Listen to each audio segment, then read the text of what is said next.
today I just want to pick one topic, just one topic, and I want to name it energy. I want to name it energy. I hope you get this one. I will try by all means to simplify it so that it is clear to everyone and whoever is listening to today's sermon. My simple topic is called energy. Energy is contagious. You tap onto energy of your meditation. What you meditate on, what you think about, brings forth the energy inside you. Most people have got wrong energy, or they have got energy towards things that cannot change their situation, which makes them to remain the same. In the Bible, there was a discussion about greatness. There was a discussion about greatness. The disciples asked Jesus and said, "Who is the greatest?" Or in other words, they were saying, "Who can become the greatest?" It was a serious discussion because people were seeing greatness in Jesus and they were now anticipating his departure. And they said, "Who is the greatest? Would you anticipate that may be the greatest among ourselves?" So when I come to teach you, what I'm also trying to implement and what I'm trying to push onto your life is for you to become the greatest. For you to become the greatest. When I say the greatest, I mean your level of everything, because you and I, we are connected. The fact that we are connected, it is my desire and my prayer that you become the greatest. I mean the greatest in whatever you touch, the greatest in whatever you do. People must see you at the highest position that you can ever be. So the question with the disciples was, who can be the greatest among ourselves? And Jesus answered in the book of Matthew, chapter 23, verse 11, New Living Translation. He says, "The greatest among you must be a servant." The greatest among you must be a servant. Okay, the greatest among you must be a servant. When you read it rushing, you do not understand what is saying. But the revelation which is hidden within the context says, when one serves, when one has a mind of serving, because of that serving, it positions you to greatness. Many people do not understand that sometimes you serve so that you can be positioned to greatness. Many people think that when they are being served, they are great. No. It is the aspect of serving that makes us to have energy. Let me break it and give it to you in a simple way. When you wake up in the morning, every day, what is your thinking? Why are you waking up? Are you waking up so that you can save the world? Or are you waking up so that you can have rent money? Or are you waking up so that you can have school fees? The difference of our purpose of waking up determines the level or the conclusion of our life. Now, if you look at my first point, I hope I'll be clear. If you look at my first point on Sunday, I said pride, selfishness makes a person not to grow big. The same is in our motivation of survival. If you're planning and whatever you are doing is self-centered and there is no sense of service within, forget about the greatness. We are looking for few people who can wake up in the morning and saying, "I'm breathing such that I can make life easier in the world. I'm breathing such that I can serve the world." The moment one becomes a servant, surviving for the purpose of others, surely greatness will follow you. Now, leadership is described as such that one must be able to be surviving and living to make life easier for others. It was difficult for one to move from one nation to another until an inventor said, "Let me invent an aeroplane." When he invented an aeroplane, I tell you, he became one of the most powerful people in the world. It was difficult for satellite to function until one guy said, let me go to the moon so that we can see if we can make a function which can distribute to the whole world. There was a bigger purpose in the mind of Henry Ford to then manufacture a car which can be used as a automobile so that people can move around. If your purpose is bigger than your family, bigger than yourself, you have become a servant of the world. Greatness will follow you. But trust me right now, whoever is listening to me, I tell you 99% of people, you do wake up trying to save your family only. So in other words, because you are trying to save a smaller part of your life, whatever is driving you or pushing you does not give you serious energy to run faster than everyone. Because surely if you are waking up for rent money, there is no need for much sweat. There is no need for much sacrifice. Because what you are waking up for is almost to nothing. It's almost to nothing. But if inside your spirit, you are saying to yourself, I want to save my people. I want to assist my generation.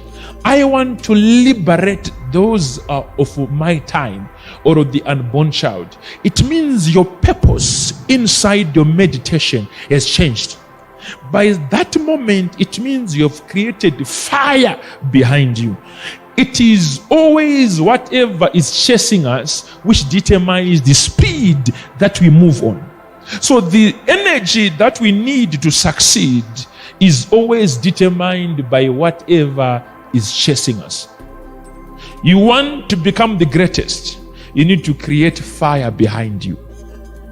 If surely you want to become the greatest in the world, there must be a reason to wake up. There must be a reason to sleep late. There must be a bigger reason to go up a mountain. There must be a bigger reason which removes fear, because you need to greet the president to have the deal to be done. So fear is removed by the fire that is behind. Trust me, school fees is not enough. You need to create your own fire. You need to have your own determination. You need to put down things that are bigger than your own skin color. You need to have a plan that is bigger than your small compound, than your small community, than your small province, than your small nation. You need to create some fire that will push you early in the morning before you do anything. You want to sleep. Let me tell you the truth. Our body wants to sleep. Our mind wants to rest. But the fire behind you must say, okay, I have to sleep, but I have to wake up. And the fire must be the one that must make you to jump out of the bed and say, I don't have a choice. I do not have a choice. I have to wake up. Today I had a trip to one of the mines. I wanted to see one of the mines in the Midlands there. So I was there in the Midlands. There was congestion in the road. People were wearing masks, and you could tell that people are hustling. There is COVID. People are being told to stay inside doors. But I know, because there is rental that is also needed by end of January. People are saying we will cheat death because we need also to pay rent. The fire behind people is making people not to even stay at home. They're trying to cheat death because they feel inside, I need something to eat at home. So whatever motivates a man to be working, whatever motivates a woman to be working, it is the fire behind. If you study properly, you will notice that most men were lazy until the day they married. The moment there is that serious entanglement and there's an engagement between a man and a woman, and there is another person who is asking for money, a lazy man will start to be busy. So in other words, marriage and the partnership will bring energy to a person to be active. There's some manner in any success in this world. If you engage yourself to huge things, huge commitment, motivated by huge thoughts, good morning inspiration, and saying to yourself, I am waking up to change the world. I want you to say this to yourself tomorrow. I want you to see the amount of speed that you move with. I want you to see how fear is taken out of you. I want you to see the type of rivers that you cross. If you just say to yourself, I am waking up, not for my hair, not for my nails, not for my bills, but I'm waking up to change the world. The moment we have few children, the moment we have few people who are preaching to themselves and saying to themselves, I am waking up to change the world. I am a servant to the world. I will discover the cure of this one and the cure of this one. I'll bring a solution to this area and this area and this area. I will make life easier for my company. I will be recognized because of my effort. That is becoming a servant. That is becoming a servant. Great success is motivated by the amount of energy you carry every day. That's why the devil's focus is to bring people who saps away energy from you. It is to bring confusion or to divert your energy to unnecessary points or unnecessary areas. Those that have lost energy, they have also lost their mind. You can only be sharp in thinking when your energy is at its highest level. That's why if you ask the fundis, the gurus of education, they will tell you that every child is more intelligent when it's cold. Why? Because they have kept their energy. Heat takes away energy. You see brilliance of people in the brain when it's cold. That's why in winter times people go to school, even in Africa, because a person is more brilliant when they've got all their energy. Energy is key even for your general thinking. Energy is key even for your general judgment. Energy is key even for removing fear to push you to another level. But now we have got a problem with my fellow Africans. 99% of every African, we do wake up without a motivation of changing the world. Rather, we do wake up with a mind of saying, let me be recognized, let me be seen, let me be felt I'm around, let me be loved, That's wrong. Let that come. But the first thing that must come to you is, let me have an impact to the world. Let my brains, let whatever I want to bring to the table be noticed. How can I make a perfect camera than the one that I am using? How can I make a perfect program than Instagram? How can I make a perfect chatbot than Twitter? How can I make a perfect interaction than Facebook? Look back, sit down, look back. How was Facebook created? Zuckerberg was at school. He wanted people to discuss notes after school, and he created Facebook to create an interaction. Now he is worth 23 billion and above just because he created a solution for the world. But he was at the same university with everyone.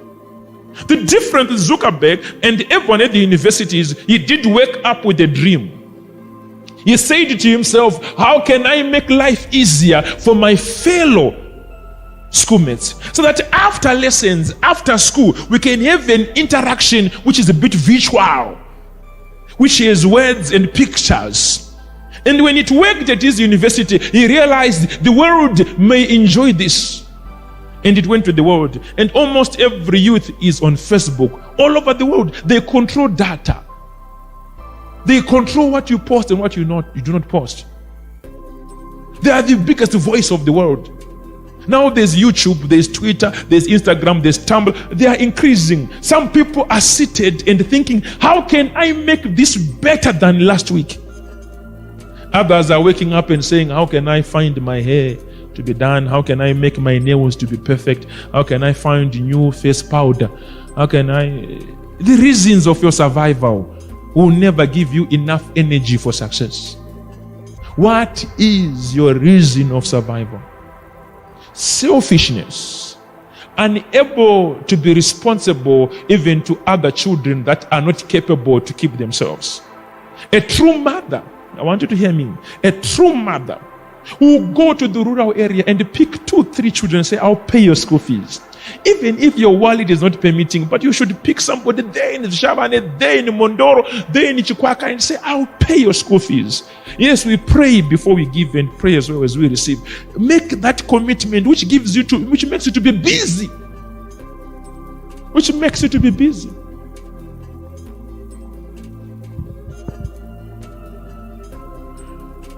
Ladies and gentlemen, unless we work our energy, true greatness can never be realized. In the book of Luke, chapter 22, as I conclude, 22 from verse 24, 22 from verse 24, they began to argue among themselves about who will be the greatest among them. In this world, the kings and great men lord it over their people, yet they are called friends of the people. Next verse. But among you it will be different. Those who are greatest among you should take the lowest rank, and the leader should be like a servant. The leader should be like a servant. People want to be great, but people are not ready to be servants. When you become a servant, you wake up early than everyone and sleep late than everyone. That's the servanthood that we know. And remember, this Bible was written on the correct time of servanthood, when black people were being transported as servants, and servants were being sold at a market on a Black Friday. So when we speak about servanthood, we are talking about deep sacrifice of work, which goes beyond the master's work. So Jesus is saying, become a servant to the extent that everyone will say how much she works hard, she's the greatest. How much he works hard is the greatest. I hope I'm not confusing you. I hope what I'm saying is very clear. I hope you're getting what I'm saying. What I'm saying is very simple. I am saying you need energy, but for this energy to come into your system, you need to create a reason. You need to create a fire at your back. Something must motivate you. Engage yourself into something that is bigger. I come from a poor background. I come from one of the West communities. Born in Mondoro, passed through Zororo Highfield there, went to St. Mary's, then went to Seke, then boom, Mavuk, then here. If you look at the locations that I passed through, there is no any exposure whatsoever. There is no any glory of those places whatsoever. If anyone is trying to throw a joke, they will talk about Chitungwism. If anyone wants to speak about poverty, they will speak about Zororo and they will speak about St. Mary's. I passed through those communities, and on my own, I juice myself. I tell myself, yes, my body wants to sleep, but can I change the world whilst I'm sleeping? No. So I give myself energy and I move with such a motivation. I want to change the world. I want to change the world. I want to change the world. I want to change the world. That is what I tell myself. If you as an elder, you have failed to give yourself such a theme, please don't deprive it to the young ones. Write a very big poster in your house. Let your children wake up thinking of how they can change the world. Let them be the master of giving us a better Zimbabwe, giving us a better Africa. It is all because of the purpose of waking up. Everything centered on you must always speak and say, I want to change the world. That is my preaching. Give yourself energy. Motivate yourself. Speak to yourself. Preach to yourself. Juice yourself. Jesus is speaking there. He's giving an instruction. And he's saying, become a servant. Humble yourself. Break yourself. Humble yourself. break yourself. It's a straight instruction. The book of Luke chapter 22, from verse 24, it explains it's a straight instruction. Humble yourself to become great. We want to become great even in the kingdom of God. It is also upon us, all pastors, all bishops, all apostles, prophets, to then humble ourselves and to become servant, to have a heart of serving, such that we can also become great. Our greatness is resembled in servanthood.